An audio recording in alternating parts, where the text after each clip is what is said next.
तेबे आज राज्य में लगी रही मौसुमी जनित वर्षा। आसंता 8 तारिख जाए राज्य में लगी रहिबो वर्षा।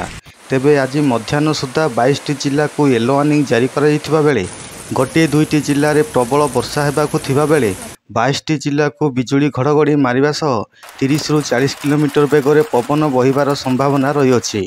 ता सहित 8टी जिला को ग्रीन वार्निंग जारी करा बेले यह सबू जिले में पाग सुखिला रहिबो।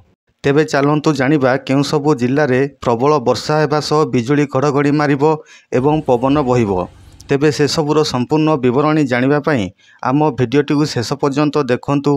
जदि आपण माने आम चैनल को सब्सक्राइब करना तेबे आम चैनल को सब्सक्राइब कर दियंतु एवं पाखरे थिबा बेल आइकन टी दबाई दियंतु, जहा फल आपण माने आम चैनल पाणीपाग संबंधी समस्त तथ्य सबुदिन पाइपारिबे।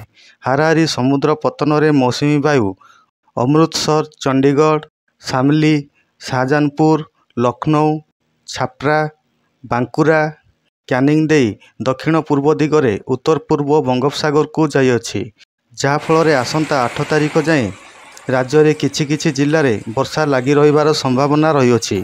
तेबे राज्य में जून 1 रु आज पर्यंत 622.6 मिलीमीटर वर्षा रेकर्ड कराଯାଇଛି।